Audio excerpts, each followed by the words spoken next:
हाँ तो प्यारे बच्चे, गुड मॉर्निंग। उम्मीद करता हूँ आप सब अच्छे होंगे। तो पिछले वीडियो में बाबू हम लोग वर्ब से रिलेटेड जो रूल्स और एग्जाम्पल बनते हैं उनको हम लोग देख रहे हैं, ठीक है।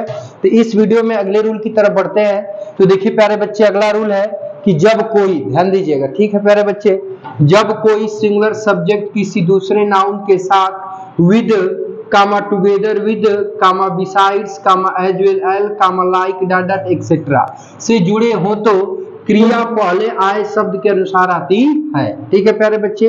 तो देखिए यहाँ पर कंजंक्शन क्या है बाबू, एज वेल एज है, ठीक है। तो कह रहा है कि जब कोई सिंगुलर सब्जेक्ट, ये सिंगुलर सब्जेक्ट कौन है, ही है। अब ये किसके साथ जुड़ा है प्यारे बच्चे, तो हिज फ्रेंड्स के साथ जुड़ा हुआ है, ध्यान से समझिएगा, ठीक है। तो कह रहा है कि अब यहाँ पर जो वर्ब आएगी, यहाँ पर जो वर्ब आएगी वो पहले सब्जेक्ट यानी ही के अनुसार आएगी। तो प्यारे बच्चे, ही आपका ये सिंगुलर है कि प्लूरल है, तो भैया आपका ये सिंगुलर है। और जब ये सिंगुलर है बाबू तो इसके अनुसार यहाँ पर सिंगुलर हेल्पिंग वर्ब आनी चाहिए। तो प्लूरल हेल्पिंग वर्ब हैव लगाया है तो वाक्य गलत है। अब यहाँ पर सिंगुलर हेल्पिंग वर्ब हम क्या लगा लेंगे, हैज, तो हमारा वाक्य क्या हो जाएगा, सही हो जाएगा। समझ आई बातचीत। देखिए अगला है कि जब कोई सिंगुलर सब्जेक्ट, तो सिंगुलर सब्जेक्ट क्या है, प्रिया है। अब ये किसके बाबू, देखो ये विद के द्वारा, किसके द्वारा, विद के द्वारा ये जो है कि आपका जुड़ी है हर सिस्टर्स के साथ, किसके साथ, सिस्टर्स के साथ। तो अब यहाँ पर जो वर्ब आएगी वो पहले सब्जेक्ट के अनुसार आएगी। तो पहला सब्जेक्ट प्यारे बच्चे क्या है, प्रिया है, जो कि कौन सा वचन है, एक वचन। तो जब ये सब्जेक्ट यानी डूअर एक वचन हो गया तो यहाँ पर वर्ब भी हमारी एक वचन में आनी चाहिए। तो अब वर्ब यहाँ प्लूरल लगाया है तो वाक्य गलत है। जब इसको आपको सही करना होगा तो इसके अनुसार यहाँ पे क्या करेंगे, तो गो की जगह सिंगुलर वर्ब क्या कर देंगे, गोज, यानी ईएस जोड़ देंगे तो वर्ब आपकी क्या हो जाएगी, सिंगुलर हो जाएगी। ठीक है प्यारे बच्चे, नोट कर लो तो फिर आगे बढ़ते हैं। हाँ तो प्यारे बच्चे ध्यान दीजिएगा, अब जो है हमारा अगला रूल वर्ब का क्या रिलेट करता है तो ध्यान से समझिएगा।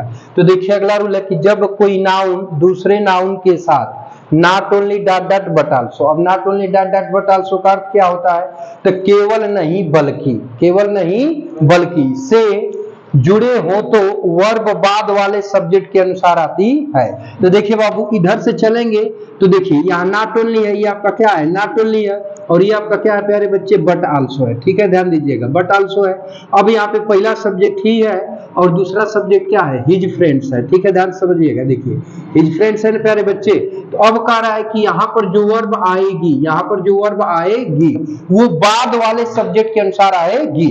तो इधर से चलेंगे तो बाद में ही पड़ेगा कि हिज फ्रेंड्स पड़ेगा, कौन आएगा, इधर से चलेंगे तो बाद में वर्ब के बाद, वर्ब के करीब कौन है, हिज फ्रेंड्स है, यानी इससे इधर से चलेंगे तो बाद में ये ना आ रहा है। तो अब हिज फ्रेंड्स आपका एक वचन है कि बहुवचन है, तो बहुवचन है। और जब ये डूअर आपका बहुवचन हो गया तो इसके अनुसार यहाँ बहुवचन की वर्ब आनी चाहिए। तो अब सिंगुलर वर्ब लगाया तो इसलिए वाक्य में एरर है। जब यहाँ पर प्लूरल वर्ब कर देंगे वाज की जगह वर, तब प्यारे बच्चे आपका स्टेटमेंट क्या हो जाएगा, सही हो जाएगा। समझ आई बातचीत। ऐसे ही दूसरा एग्जांपल है, देखिए यहाँ पे नॉट ओनली है और यहाँ पे आपका क्या है, बट आल्सो है, ध्यान समझिएगा।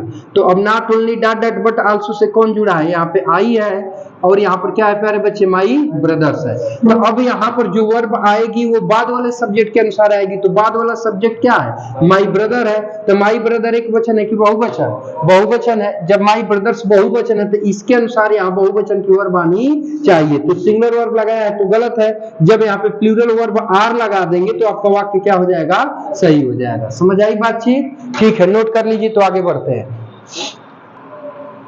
हाँ तो प्यारे बच्चे बढ़ते हैं अगले रूल की तरफ। तो अगले रूल को ध्यान से सुनिएगा। देखिए ये कुछ वर्बे हैं जैसे रिगार्ड है, ट्रीट है, डिफाइन है, मेंशन है, रिप्रेजेंट है, डॉट डॉट एक्सेट्रा। इन वर्बों के बाद प्यारे बच्चे हमेशा एज का प्रयोग किया जाता है। किसका प्रयोग किया जाता है, तो इन वर्बों के बाद एज का प्रयोग किया जाता है। जैसे ध्यान से समझिएगा, कह रहा है कि I regard him, I regard him that my teacher. तो अब वर्ब के रूप में यहाँ पर क्या दिया है प्यारे बच्चे, रिगार्ड दिया है। ये इसके बाद ये इसका क्या है, ऑब्जेक्ट है। ऑब्जेक्ट के बाद यहाँ पर इसका क्या आना चाहिए, तो एज आना चाहिए, ठीक है। जबकि लगाया क्या है यहाँ पर, डैट। तो अब गलत है, यहाँ से डैट को हटा देंगे और डैट की जगह यहाँ क्या लगा देंगे, एज, तब आपका स्टेटमेंट सही हो जाएगा। समझ रहे हैं ना।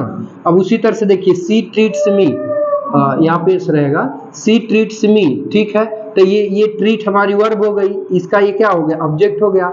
इसके ऑब्जेक्ट के बाद यहाँ क्या आना चाहिए, तो आए जाना चाहिए, जबकि लगाया क्या है, देन। तो अब ये गलत है, देन को हटा देंगे और इसकी जगह क्या लगा देंगे, आए, तब हमारा स्टेटमेंट सही हो जाएगा। ठीक है प्यारे बच्चे, नोट कर लो तो फिर बातचीत को आगे बढ़ाते हैं। हाँ तो प्यारे बच्चे, अब हम लोग अगले रूल की तरफ बढ़ते हैं, ठीक है, ध्यान दीजिएगा। तो देखिए अगला रूल कैसे रिलेट करता है।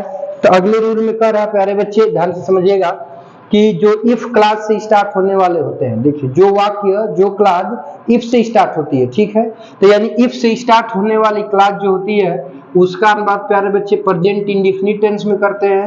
फिर दो वाक्यों के बीच में कामा दिया रहेगा, और कामा के बाद वाला जो क्लास होती है वो आपका बनती है फ्यूचर इंडेफिनिट टेंस में, ठीक है, ध्यान दीजिएगा। जैसे मान लीजिए कि इसको एकदम स्पष्ट कर लेते हैं, इफ यहाँ पे दे देगा तो जो पहली क्लास रहेगी वो प्रेजेंट इंडेफिनिट में बनेगी, तो पहले सब्जेक्ट लिखा रहेगा, उसके बाद मेन वर्ब। तो सब्जेक्ट बहुवचन रहेगा तो वर्ब फर्स्ट फॉर्म में आएगी, सब्जेक्ट एक वचन रहेगा तो वर्ब में एस या एस जोड़ दिया रहेगा, फिर ऑब्जेक्ट रहेगा, फिर अदर वर्ड रहेगा, दो वाक्यों के बीच में कामा रहेगा। अब फ्यूचर इंडेफिनिट वाले वाक्य में क्या होगा प्यारे बच्चे की पहले सब्जेक्ट रहेगा, फिर विल ऑब्लिक सेल रहेगा अकॉर्डिंग टू सब्जेक्ट, और इसके बाद वर्ब की फर्स्ट फॉर्म फिर क्या रहेगा, ऑब्जेक्ट रहेगा, ठीक है। अब देखिए ध्यान से समझिएगा, अब एग्जांपल कैसे रिलेट करेगा। तो जैसे कह देगा कि if you will come to me, यानी यदि तुम मेरे पास आओगे तो, इसके बाद कामा I shall help you। देखिए प्यारे बच्चे इरर हो गया, क्यों इरर है, क्यों इरर है, समझ आ रही है बातचीत। देखो हाई इफ से स्टार्ट होने वाला क्लास है ना, तो इसका अनुवाद किस टेंस में आना चाहिए प्यारे बच्चे, तो प्रेजेंट इंडेफिनिट में। तो ये ह्यूमन विल लगाया है तो फ्यूचर इंडेफिनिट में हो गया, और दूसरे वाक्य का पार्ट आना चाहिए फ्यूचर इंडेफिनिट में, तो ये तो सही है। तो पहला में इरर है कि आना चाहिए किसमें, प्रेजेंट इंडेफिनिट में, और रखा किसमें है, फ्यूचर इंडेफिनिट में। तो सही करेंगे तो इसको प्रेजेंट इंडेफिनिट में ले आएंगे, तो ये हो जाएगा कि you come, if you come to me, ठीक है प्यारे बच्चे। इसके बाद कामा लगा देंगे, आई शैल हेल्प यू को जब लिख देंगे तब हमारा वाक्य सही हो जाएगा। समझ आई बातचीत, समझे हो ना, तो ठीक है, नोट कर लो तो फिर आगे बढ़ते हैं। हाँ तो प्यारे बच्चे अब आगे बढ़ते हैं, थोड़ा सा ध्यान से समझिएगा। तो अगले रूल में कह रहा है कि यदि प्रिंसिपल क्लॉज की क्रिया, ध्यान से सुनिएगा, यदि प्रिंसिपल क्लॉज की क्रिया पास्ट टेंस में हो तो सबऑर्डिनेट क्लॉज की क्रिया भी पास्ट टेंस में आएगी, ठीक है। तो अब देखिए, अब ये आपका क्या है प्यारे बच्चे, हाई आपका है प्रिंसिपल क्लॉज माने मुख्य उपवाक्य यानी पीसी, और ये जो डैट है ये आपका क्या है प्यारे बच्चे, कंजंक्शन है, क्या है, कंजंक्शन। और ये जो है बाबू ये आपका है सबऑर्डिनेट क्लॉज, ठीक है।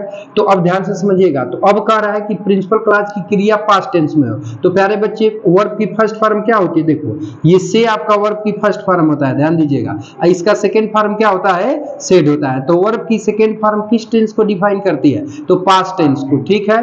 तो इसका मतलब कि जो प्रिंसिपल क्लॉज की क्रिया है ये पास्ट टेंस में है, तो अब कह रहा है कि सबऑर्डिनेट क्लॉज की क्रिया भी पास्ट टेंस में आनी चाहिए। तो अब ये इज किस टेंस में है, प्रेजेंट टेंस में, तो इसलिए वाक्य इरर है। जब इसको सही करोगे प्यारे बच्चे, तो अब यहाँ पर आप क्या करेंगे कि इज की जगह पर वाज लगा देंगे, तो अब बोलिए पास्ट टेंस हो जाएगा कि नहीं हो जाएगा, हो जाएगा, तब आपका वाक्य सही हो जाएगा। बात समझ रहे हैं ना। अब ऐसे ही देखिए फाइंड होता है, फाइंड का सेकंड फॉर्म क्या होता है, फाउंड। तो अब ये प्रिंसिपल क्लॉज की क्रिया किस टेंस में हो गई बताइए, तो पास्ट टेंस में हो गई। और जब प्रिंसिपल क्लॉज की क्रिया पास्ट टेंस में है तो सबऑर्डिनेट क्लॉज की क्रिया भी पास्ट टेंस में आनी चाहिए। अरे देखिए हाई प्रिंसिपल क्लॉज है, डेट कंजंक्शन है, हाई कंजंक्शन है, हाई आपका क्या है, ये सबऑर्डिनेट क्लॉज है। तो जब प्रिंसिपल क्लॉज की क्रिया हाई वर्ब की सेकंड फॉर्म पास्ट टेंस में है, और ये उसके बाद तो ये जो सबऑर्डिनेट क्लॉज की क्रिया ये भी तो पास्ट टेंस में आना चाहिए ना। तो यहाँ पर लिखा है इस, तो ये प्रेजेंट टेंस में है ना, तो अब इरर हो गया। और जब सही करेंगे तो इसको भी हम पास्ट टेंस में ले जाएंगे, तो इज की जगह हमारा क्या हो जाएगा बाबू, वाज हो जाएगा, तब हमारा वाक्य क्या हो जाएगा, सही हो जाएगा। बातचीत समझ आ रही है, नोट कर लिए हैं, ठीक है। अब आगे बढ़ते हैं, ठीक है प्यारे बच्चे, स्क्रीनशॉट ले लो जल्दी से, तो फिर आगे बढ़ रहे हैं, थोड़ा नोट कर लो, ठीक है। चलिए अब आगे बढ़ते हैं। देखिए अब अगले रूल में क्या कह रहा है, ध्यान दीजिएगा। देखो बाबू अगले रूल में कह रहा है कि यदि, ध्यान से समझिएगा, यदि प्रिंसिपल क्लॉज की क्रिया पास्ट टेंस में हो, किस टेंस में हो, पास्ट टेंस में हो, ठीक है बाबू। और यदि प्रिंसिपल क्लॉज क्रिया पास्ट टेंस में हो परंतु सबऑर्डिनेट क्लॉज की क्रिया में देखिए यूनिवर्सल ट्रूथ, ठीक है प्यारे बच्चे, यानी ऐसे हिंदी में लिख लो, शाश्वत सत्य लिख लो, हिंदी में समझ जाओगे स्पष्ट रहेगा, शाश्वत सत्य, जिसको इंग्लिश में कहते हैं यूनिवर्सल ट्रूथ, ठीक है, शाश्वत सत्य हो, ठीक है, प्रोवर्ब यानी कहावत हो, ठीक है, और इसके बाद हैबिट यानी आदत हो, ठीक है, किसी मुहावरा का प्रयोग हो, ठीक है, मुहावरा का प्रयोग हो, ठीक है प्यारे बच्चे। तो उस दशा में जो है कि सबऑर्डिनेट क्लॉज की क्रिया के लिए प्रेजेंट टेंस का प्रयोग किया जाएगा, प्रेजेंट टेंस का यूज किया जाएगा। प्रेजेंट टेंस का मतलब कि प्रेजेंट इंडेफिनिट का, बात समझ रहे हैं ना, प्रेजेंट टेंस का मतलब प्रेजेंट इंडेफिनिट टेंस, ठीक है। अब ध्यान दीजिए, जैसे देखिए कह रहा है कि the teacher said that, teacher ने बताया कि, या टीचर ने कहा कि, टीचर ने बताया कि, क्या बताया, the sun rose in the east, ठीक है बाबू, इधर देखिए, अभी वाक्य में एरर बता रहा है, क्यों, देखिए ये आपका क्या है बाबू, ये आपका प्रिंसिपल क्लॉज है, ठीक है, तो प्रिंसिपल क्लॉज की क्रिया हाई सेड है, तो किस टेंस में हुई, पास्ट में हुई, तो जब प्रिंसिपल क्लॉज की क्रिया पास्ट टेंस में हो गई है तो सही है, परंतु जो सबऑर्डिनेट क्लॉज की क्रिया है उसमें कह रहा है कि the sun rose in the east, सूर्य पूरब में निकलता था, तो सूर्य पूरब में निकलता था, आज नहीं निकलता है ना, तो इसका मतलब कि शाश्वत सत्य है, और जब शाश्वत सत्य है तो इसमें किस टेंस को आना चाहिए, प्रेजेंट इंडेफिनिट टेंस का आना चाहिए। तो अब लगाया है पास्ट इंडेफिनिट टेंस बाबू, तो गलत है, और जब सही करेंगे तो लिख लेंगे कि द सन, ठीक है, क्या लिखेंगे, द सन, अब प्रेजेंट इंडेफिनिट में ले जाएंगे तो रोज का क्या हो जाएगा, राइजेज हो जाएगा, इसके बाद बाकी चीजें उतार लेंगे, आपका वाक्य सही हो जाएगा। समझ आई बातचीत, समझ आई बाबू। अब देखिए एक और एग्जांपल से समझ लीजिए, तो फिर बातचीत को आगे बढ़ाते हैं, ठीक है। देखिए एक और एग्जांपल मान लीजिए, इससे कह लिया हमने कि यू सेड दैट, देखिए ध्यान दीजिएगा, यू सेड दैट, यहाँ पे हो गया honesty was the best policy, honesty was the best policy, ठीक है बाबू, ध्यान दीजिएगा। तो अब ये वाक्य एरर है, क्यों एरर है, बात समझ में आ रही है, क्योंकि देखिए हाई जो प्रिंसिपल क्लॉज की क्रिया है बाबू, अब ये किस टेंस में है बताइए, तभी आपका वर्ब की सेकंड फॉर्म है तो पास्ट टेंस में है ना।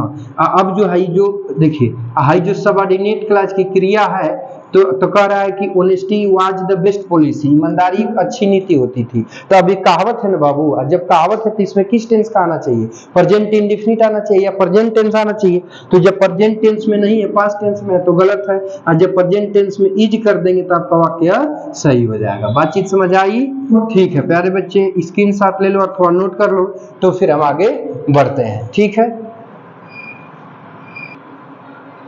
हाँ तो प्यारे बच्चे ध्यान दीजिएगा, अगला रूल है, इस वीडियो का अंतिम रूल मान के चलिए। तो अगला रूल है बाबू कि अगर प्रिंसिपल क्लॉज की क्रिया प्रेजेंट टेंस या फ्यूचर टेंस में हो, ध्यान दीजिएगा, यदि प्रिंसिपल क्लॉज की क्रिया प्रेजेंट टेंस या फ्यूचर टेंस में हो तो सबऑर्डिनेट क्लॉज की क्रिया किसी भी टेंस में हो सकती है, किसी भी टेंस में, यहाँ छूट गया प्यारे बच्चे, में, किसी भी टेंस में हो सकती है।